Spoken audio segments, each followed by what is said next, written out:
Yeah, very nice seat because it's got the suspension system in the seat.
Riding good.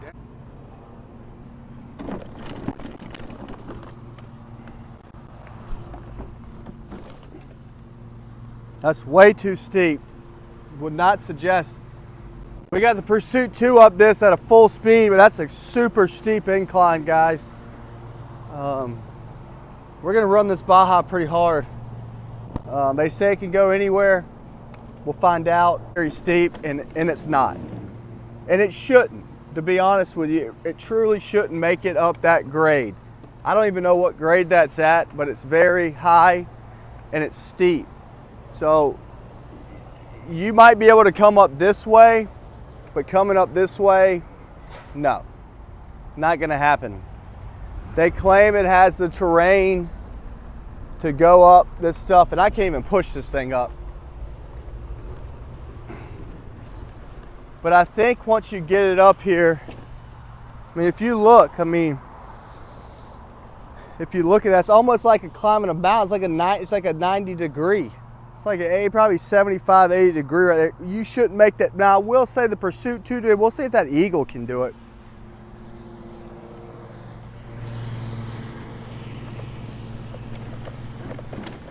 We run these scooters back here sometimes. We're gonna take this out to Carpenter Farms and see how it can handle.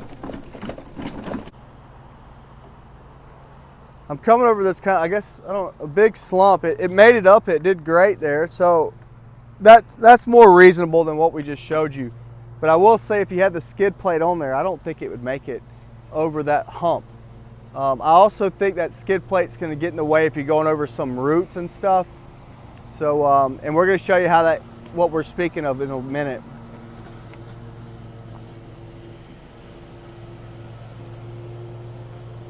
Comes in a tan, it also comes in a sage. Optional batteries.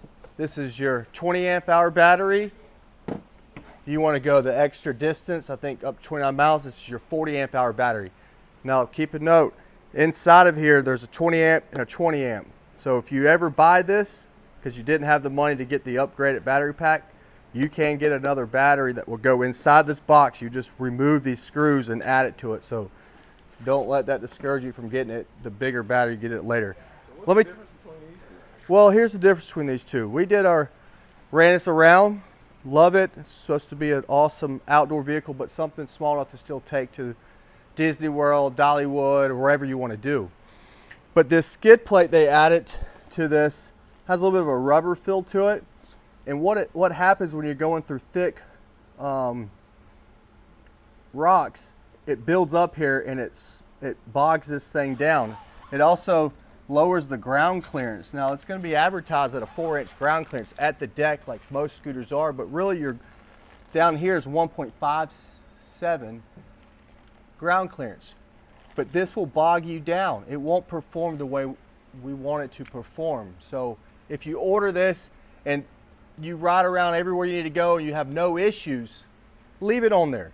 But if you order it and you do have a couple of issues because it's bogging down in some crush and run or bogging down your grass or going over roots, all you do is you remove this. There's 1, 2, 3, and I believe there's 1, 2 underneath it. It's just a housing over that motor and transaxle which almost all scooters don't even have that. This is what it looks like. So it just comes right off. Save this, put this in your garage. Get it like this, and we didn't have any problems with going through some thick crushing runs once that was removed. So it's a little secret to this unit. I believe you should take it off if you're having some issues. Keep it on if you're not. If you have any other questions, just give us a call, 803-926-2224. And remember, don't have a good day, have a great day.